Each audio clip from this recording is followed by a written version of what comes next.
Kahal Kadosh Minirbad, mes chers amis, nous poursuivons notre approche de l'étude de morale juive et morale chrétienne qui annonce les œuvres complètes du rabbin Eli Ben Amozeg. Donc, il s'agit d'une étude vraiment suivie. Ici, c'est le troisième volet de l'introduction rédigée par le Rav Eliyahu Zini, le fameux ancien grand Rav du Dechrinon de Haïfa et l'actuel Rosh Yeshiva Or Vishura. Il a donc mis à jour ses écrits en hébreu, mais également en français, sur la base de tout ce qui a été écrit en hébreu ou en italien dans la langue d'origine. Dans ce sens, dit le Rav, il est encore tout aussi profondément déplorable de s'apercevoir que les lecteurs qui redécouvrent aujourd'hui le Rav Ben Amozeg ignorent royalement qu'Israël et l'humanité ne représentent que le troisième volet d'une trilogie, les deux premiers étant Introduction à la théologie et Attributs de Dieu, rédigés tous les deux en italien. Ouvrage ne traitant que de théologie hébraïque en termes de Kabbale. Par conséquent, Israël et l'humanité n'est pas l'expression d'un universel laissant place à une certaine particularité, mais bien au contraire, dit le Rav, il insiste souvent sur ce point, d'une manière élogieuse à l'égard évidemment du Rav Eliyahu Ben Amozeg, car il est absolument un précurseur dans ce domaine, surtout en son temps, mais bien au contraire, un universel véritablement porté par le particularisme. Jusqu'au Rav Eliyahu Ben Amozeg, chaque fois que l'on parlait de l'hébraïsme, c'était toujours sur la base d'un regard universaliste fondé sur les lumières, sur les regards, je dirais, tout simplement philosophiques et idéologiques de tous ceux qui l'ont précédé. Mais y compris d'ailleurs à l'époque dite médiévale, où lorsqu'on parlait du judaïsme, c'était toujours en quelque sorte quelque chose d'original qu'il fallait traiter sous l'angle des philosophies extérieures. Le premier qui a eu à la fois cette sorte de courage, à l'image de tous les grands d'Israël de l'époque talmudique, de montrer qu'au contraire, la totalité des pensées, pour ne pas dire digressives, par rapport à leurs origines toraniques, eh bien, ne pouvait être comprise par elles-mêmes que par le regard de l'hébraïsme, d'un hébraïsme profond et auquel il devait rendre compte et donner des réponses argumentées. Ce travail colossal qui a été fait dans ce sens, c'est le Rav Eliyahu Ben Amozeg, dont je vous rappelle qu'il s'agissait de celui qui était surnommé le Platon italien, le nouveau Platon ou le rabbin Platon italien, celui qui, à propos de Platon, ce qu'on disait à propos de Platon a été dit à propos de ce Rav Eliyahu Ben Amozeg, ce Rav qui était le Rav, je vous le rappelle, de Livourne en Italie. Il connaissait tout sur tout. Il avait une culture monumentale, gigantesque, des choses absolument incroyables. On ne sait pas comment un homme, à lui seul, a pu emmagasiner autant de connaissances et surtout comment lui est resté d'une fidélité rigoureuse à la Torah pour exprimer ce que signifiait l'universel par la Torah elle-même, qui va donc, par cette même Torah, porter un jugement sur la prétention à l'universalité de l'universel exprimé par les nations. Et donc, c'est ce que va dire ici le Rav. C'est ce particularisme lui-même qui constitue par excellence le noyau de la véritable dimension de l'universel.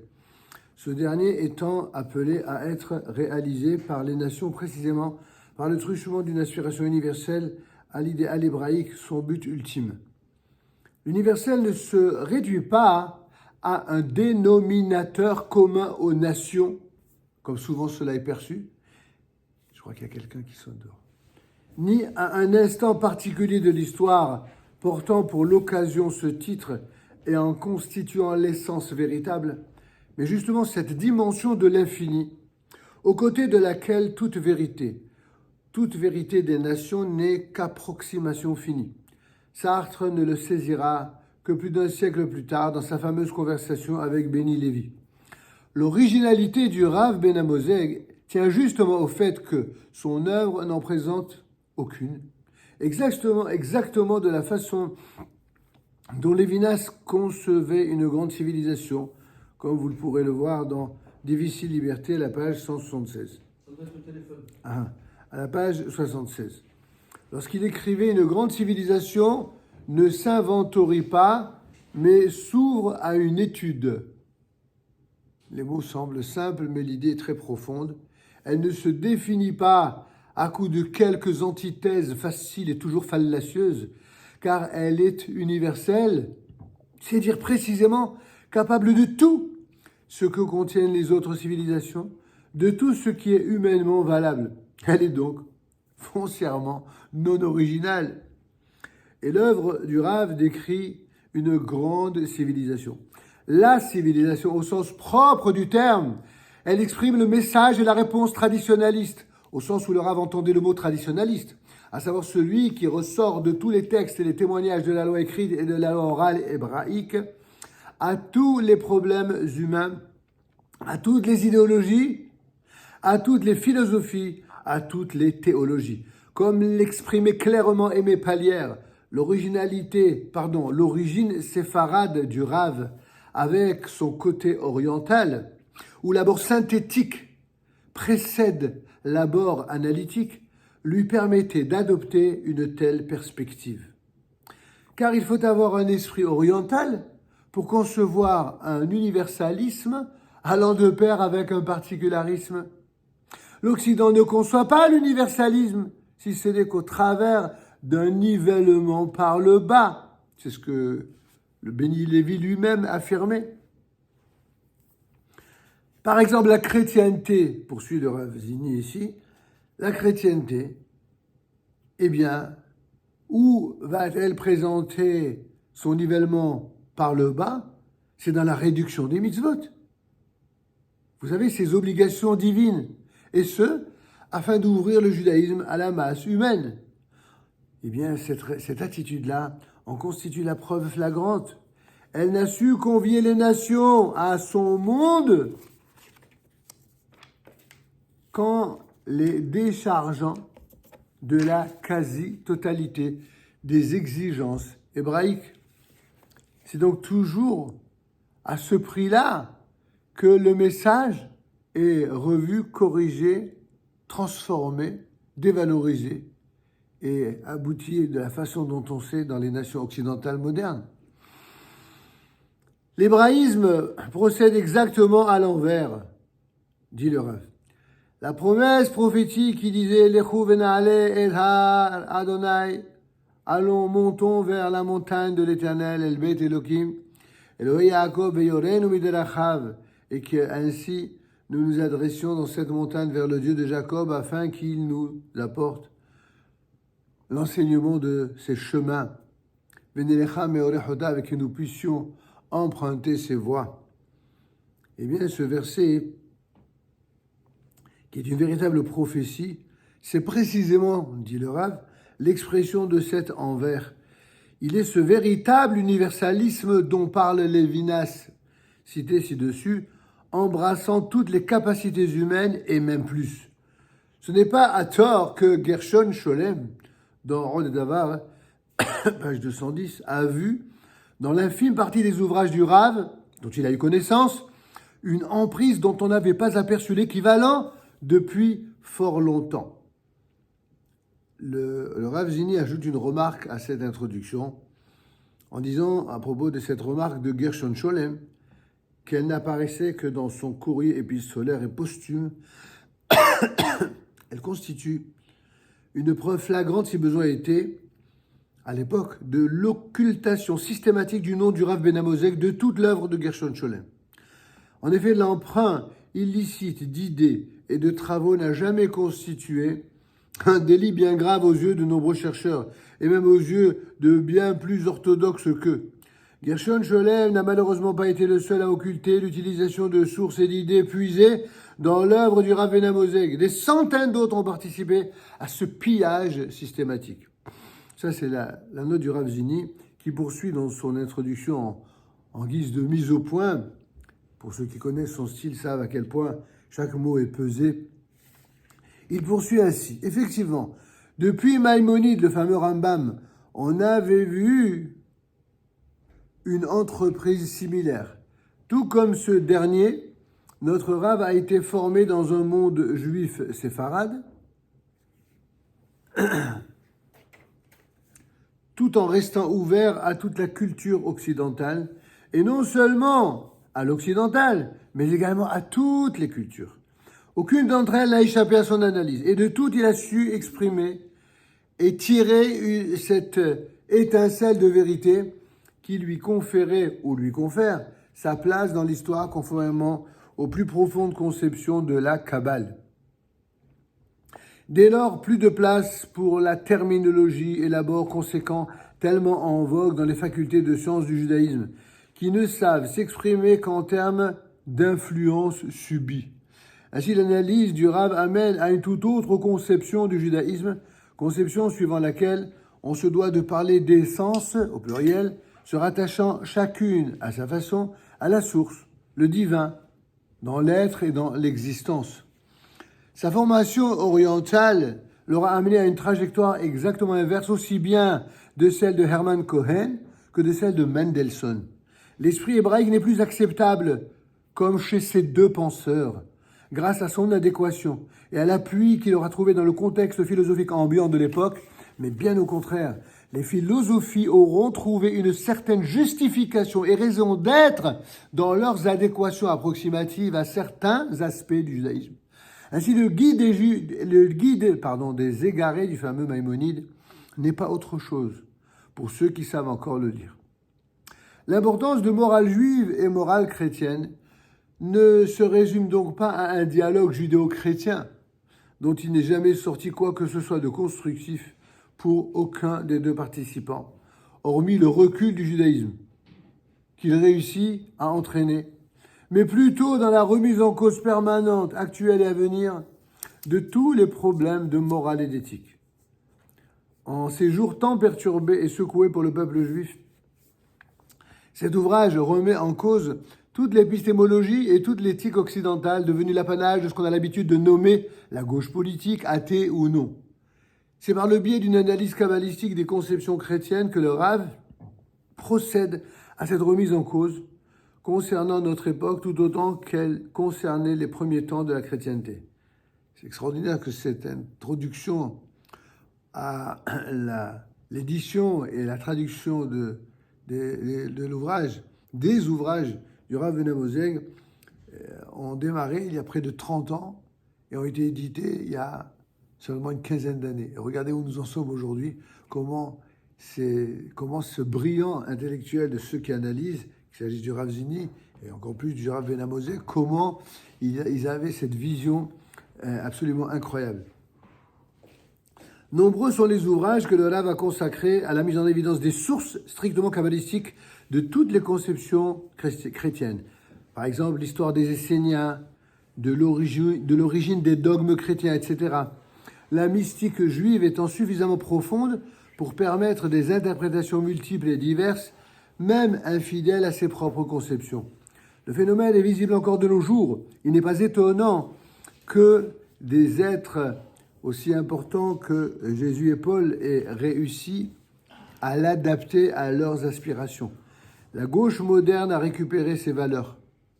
Liberté, égalité, fraternité, paix, messianisme, etc., par le biais du monde occidental, d'obédience chrétienne ou marxiste, sans prendre conscience de ses sources véritablement et profondément hébraïques, mais surtout profondément différentes dans leurs aspirations et dans leurs objectifs. Morale juive et morale chrétienne est l'acte d'accusation lancé par le Rav Eli Ben-Amozeg, et ceci certainement de la façon la plus sévère ayant été rédigé contre la pensée occidentale chrétienne ou athéiste, ou plus exactement contre ses déviations ou exagérations.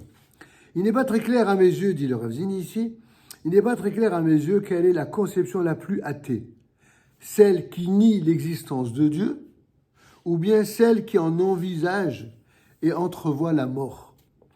L'une parle de testament de Dieu et la seconde parle de l'Ancien Testament. L'actualité de l'ouvrage, qui représente à nos yeux sa dimension principale, saute aux yeux dès le premier chapitre. Comme toute conception moderne, toujours satisfaite de ses progrès, la valeur évangélique, la valeur, ou plutôt la morale évangélique s'octroya en tant que telle le statut de vérité absolue, faisant fi de tous les progrès appelés à se faire jour dans l'histoire, et vouant inexorablement ces conceptions modernes, entre guillemets modernes de l'époque, à devenir caduques à leur tour.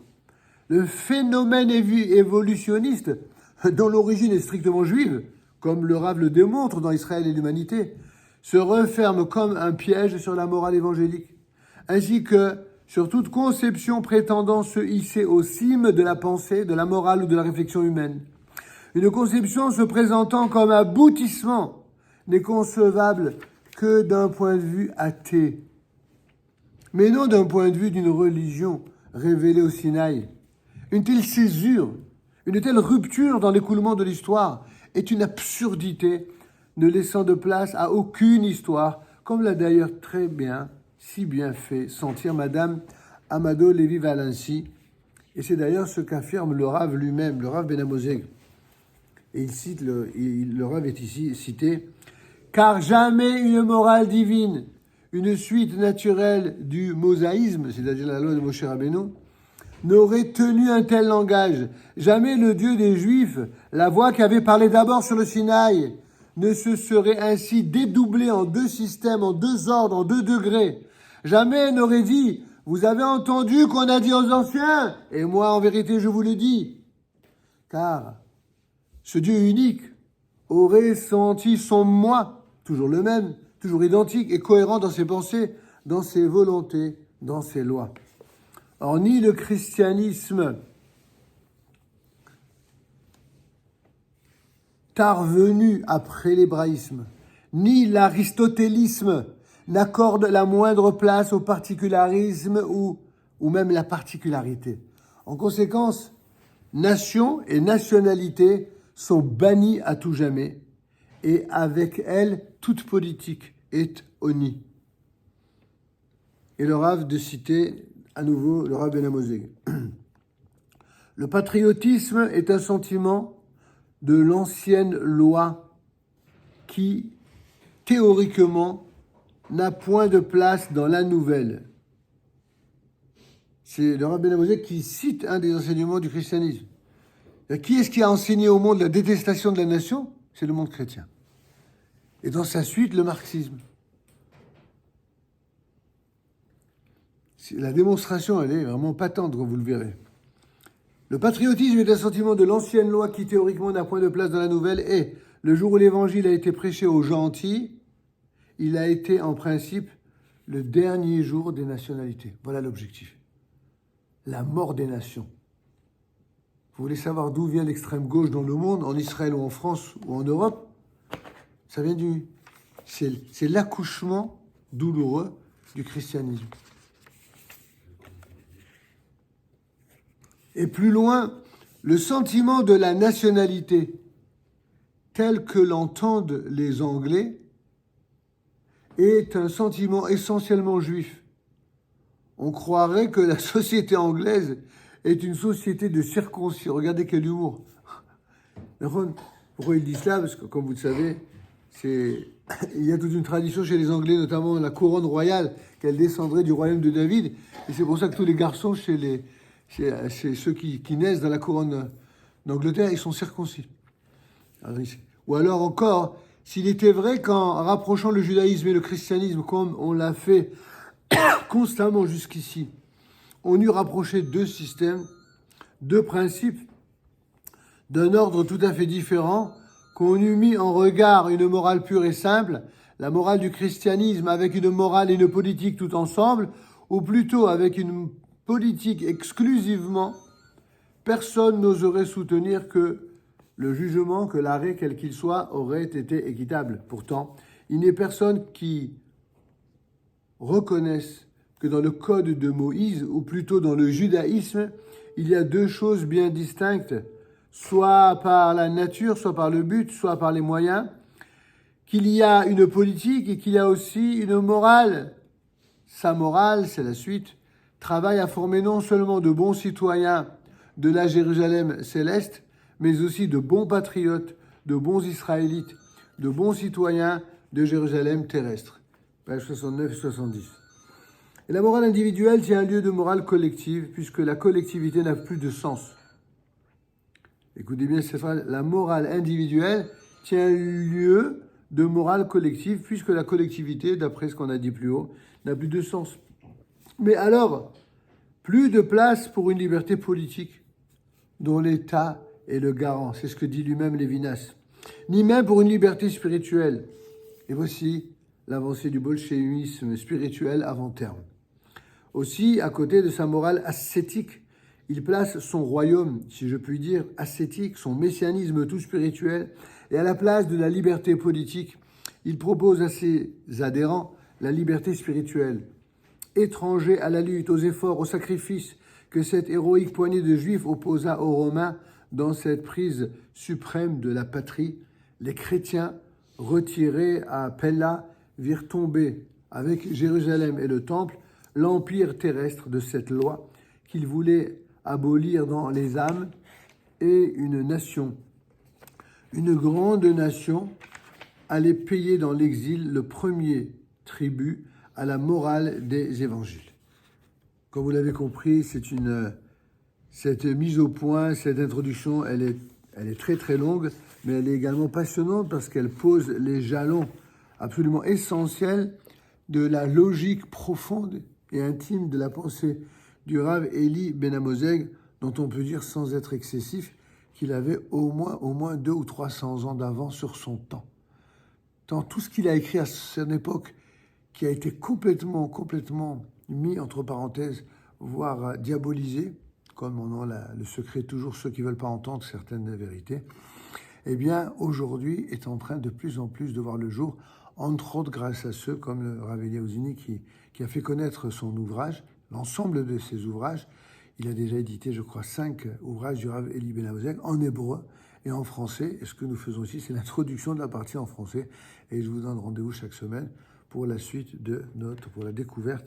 La semaine prochaine, nous essaierons de comprendre le lien entre cette déviation du christianisme d'origine et ce qu'on appelle aujourd'hui la gauche moderne, ou le gauchisme, ou ce que vous voulez, mais en tout cas, quel est le lien? Comment, à partir d'une foi qui a été affirmée, d'abord en un Dieu céleste, puis en un être humain que l'on a transformé ou considéré comme un Dieu, comment on en est arrivé à une situation où, dès lors, on ne va véhiculer que des valeurs, mais déconnectées complètement et de Dieu, et du Dieu céleste, et même d'un Dieu humain. Ce sera pour la semaine prochaine.